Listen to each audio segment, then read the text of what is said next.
Hello friends, welcome to our YouTube channel Student Classes Prayagraj. Subscribe our channel and then press the bell icon for getting further updates on our upcoming videos. So hi guys, so let's start with our new freedom fighter. हमारे नए freedom fighter हैं आज के, जो कि Hindu Muslim unity और हिंदू मुस्लिम एकता के एक बहुत बड़े प्रतीक थे हमारे आजादी के आंदोलन के दौरान। उनका नाम है मौलाना अबुल कलाम आजाद। इनके बारे में आपने सुना होगा, जाना होगा, लेकिन आज बहुत ही बारीक डिटेल में इनके जीवन के बारे में, इन्होंने क्या योगदान दिया हमारी फ्रीडम फाइट में, हमारे इंडिपेंडेंस मूवमेंट में, आइए जानते हैं। तो सारे लोग भाई, कुछ होने वाला नहीं है इधर उधर वीडियो में, व्हाट्सएप चैट से वीडियो, फेसबुक चैट पे चलो पढ़ लेते हैं, कोई मतलब नहीं है। कहीं पे भी इधर उधर चैट जाओगे, टैप जाओगे, तो अगले 10 मिनट एकदम ध्यान से पढ़ना, नहीं तो कुछ समझ नहीं आएगा। ठीक है, बीच में मत बोलना कि मुझे समझ नहीं आया, समझ नहीं आया। तो अभी पूरा दिमाग लगा के 10 मिनट यहीं पे बैठना। ओके, सो मौलाना अबुल कलाम आजाद, इनकी पर्सनल लाइफ के बारे में जानते हैं। इनका जन्म 11 नवंबर 1988 1888 11 नवंबर ही वॉज बॉर्न। तो इनका जन्म 11 नवंबर 1888 में हुआ था, 1888। सो ही वॉज बॉर्न ऑन 11 नवंबर 1888। इन्होंने आजाद अपना पेन नेम, इनका जो नीचे पीछे नाम है मौलाना अबुल कलाम आजाद, आजाद इन्होंने अपने नाम के आगे लगाया था क्योंकि आजादी के लिए काफी ज्यादा तत्पर थे। आजादी के लिए उन्होंने अपना जीवन पूरी तरीके से न्यौछावर कर दिया था, इसलिए उन्होंने अपना नाम भी मौलाना अबुल कलाम आजाद रखा था।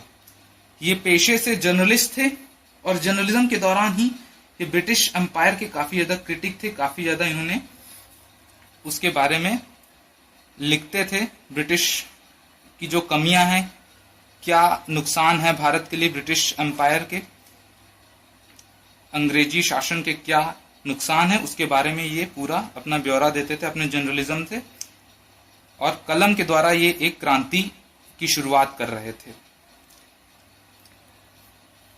First education minister of independent India. तो आज आप जो अपने आसपास देखते होंगे फ्री प्राइमरी एजुकेशंस, काफी ज्यादा जो प्राइमरी स्कूल्स हैं, उस सब की जो नींव रखी थी वो मौलाना अबुल कलाम आजाद ने ही रखी थी। ये पहले एजुकेशन मिनिस्टर थे इंडिपेंडेंट इंडिया के। और फ्री प्राइमरी एजुकेशन,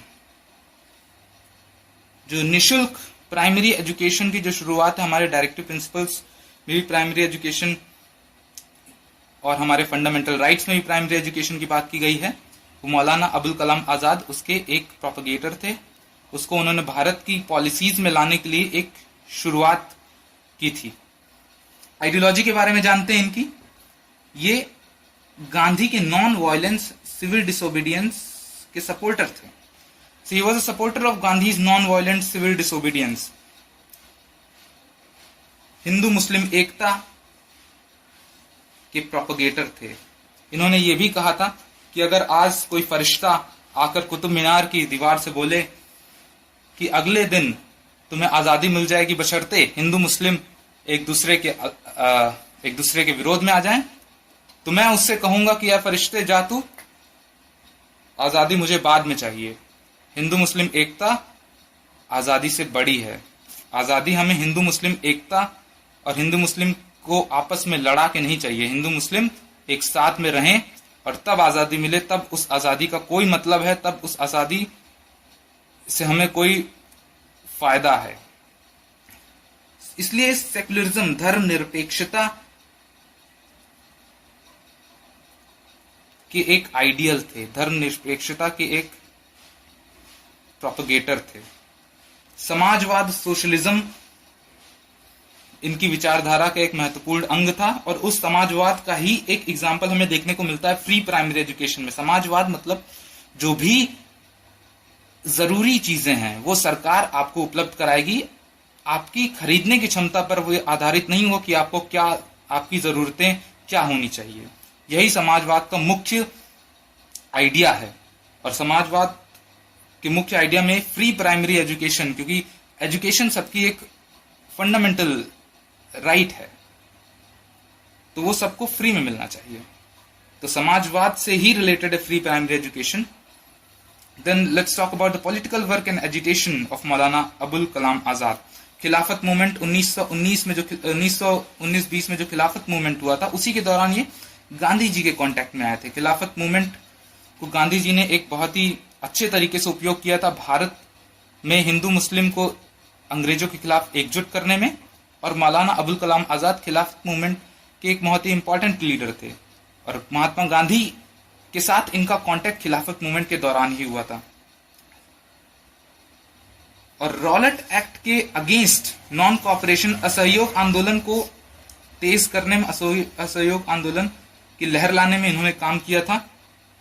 और 1931 धरसना सत्याग्रह हुआ था, इसके एक मेन ऑर्गेनाइजर थे। तो अब तक हमने काफी इंपॉर्टेंट चीजें जानी है। मैं उम्मीद करता हूं कि अब तक आपने इन सब चीजों को समझ लिया होगा, जान लिया होगा। आगे बहुत ही इंपॉर्टेंट आने वाला है आईएनसी सेशंस, तो आप ध्यान से बैठिएगा, क्योंकि आईएनसी सेशंस हर एग्जामिनेशन पूछते हैं और बुक्स हर एग्जामिनेशन पूछते हैं। तो ये सेशंस, ये 3 कॉलम तो बहुत ही ज्यादा इंपॉर्टेंट है। आगे के इंपॉर्टेंट क्वेश्चंस इन्हीं से ही आते हैं, INC sessions and books and newspaper. Most of the questions are asked from these 2 columns. INC session 1923 में 35 वर्षों की उम्र में ये यंगेस्ट प्रेसिडेंट बने थे इंडियन नेशनल कांग्रेस के। So he became the youngest president of Indian National Congress at the age of 35, 35 वर्ष की उम्र में। और 1940 और 45 के दौरान जब भारत छोड़ो आंदोलन चल रहा था, क्विट इंडिया मूवमेंट, तो ये प्रेसिडेंट थे इंडियन नेशनल कांग्रेस के।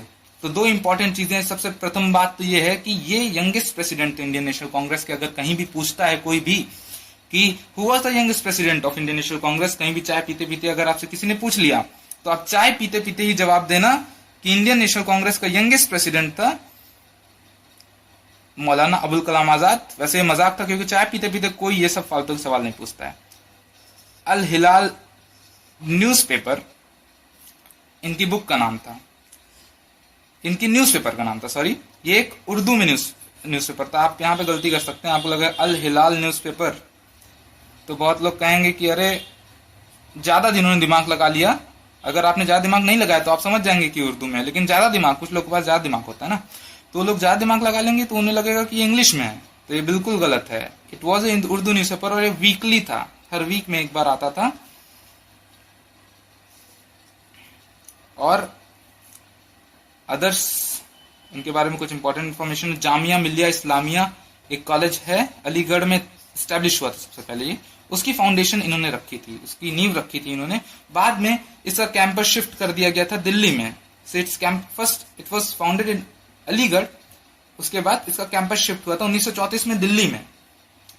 यूजीसी यूनिवर्सिटी ग्रांट्स कमीशन की स्थापना इन्होंने की थी, और इन्हें भारत रत्न भी मिला था 1992 में। बहुत ही दिनों के बाद इनको भारत रत्न मिला था 1992 में। 3 महत्वपूर्ण अकेडमीज हैं जिनकी स्थापना मौलाना अबुल कलाम आजाद ने की थी। साहित्य अकादमी,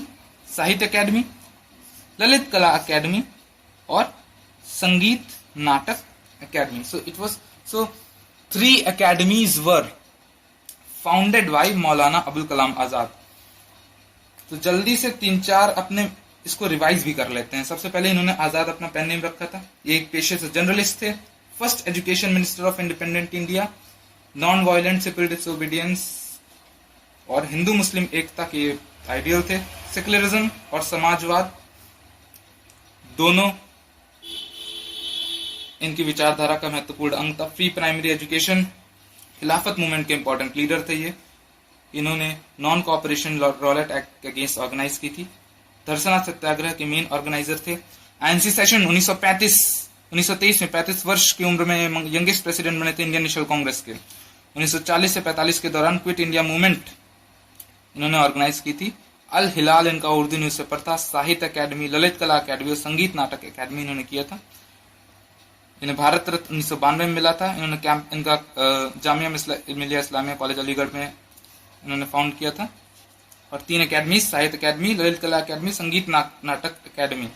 अब कुछ लोग यहाँ पर यूट्यूब देखने जा रहे होंगे कैरी मिनेटी का वीडियोस, तो भैया कैरी मिनाटी का वीडियो बाद में देख लेना, पहले एक क्वेश्चन कर लेते हैं। मैंने भी देखा है वीडियो, बढ़िया वीडियो था। अबाउट मौलाना आजाद,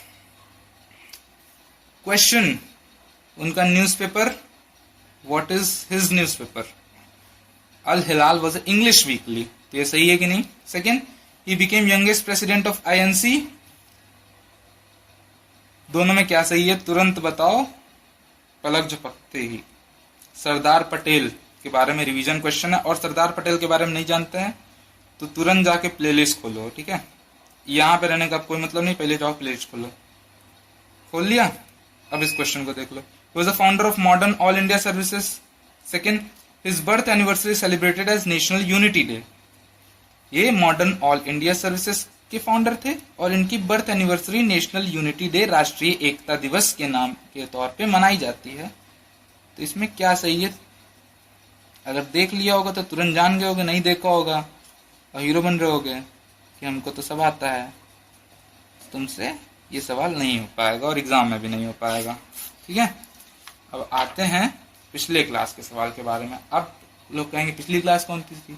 पिछली क्लास थी जवाहरलाल नेहरू की। नहीं देखा तो फिर से जाओ, देखे चले गए, देख लिए, ठीक है? तो अब देखते हैं जवाहरलाल नेहरू के बारे में। क्वेश्चन दिया था पिछली बार, बहुत ही आसान सवाल है। Jawaharlal Nehru oppose the demand of complete independence, इन्होंने कंप्लीट इंडिपेंडेंस की डिमांड को अपोज किया था, पूर्ण स्वराज की डिमांड को अपोज किया था। Jawaharlal Nehru was first individual satyagrahi, दोनों में से कौन सा सही है? पहला कि इन्होंने कंप्लीट इंडिपेंडेंस की डिमांड को अपोज किया था, पूर्ण स्वराज की डिमांड को अपोज किया था, ये गलत है क्योंकि 1929 में पूर्ण स्वराज की पहली बार मांग किसी ने उठाई थी आईएनसी सेशन में, तो जवाहरलाल नेहरू थे। कौन सा सेशन था ये भी लिख के बताओ। जिन्होंने वीडियो देख लिया होगा वो तुरंत बताएंगे, कमेंट में जाके सबसे पहले टाइप करेंगे। और Jawaharlal Nehru was first individual satyagrahi, पहले व्यक्तिगत सत्याग्रही थे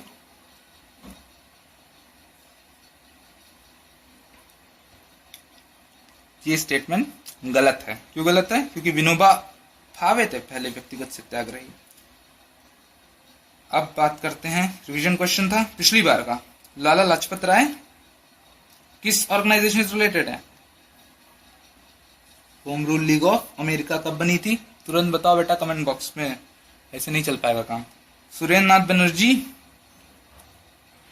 इंडियन नेशनल एसोसिएशन, और Gopal Krishna Gokhale servants of India society. तो भाई लोग वीडियो देखते रहो, बार बार देखो, अगर समझ नहीं आ रहा है तो इतना कठिन नहीं है कि समझ नहीं आए।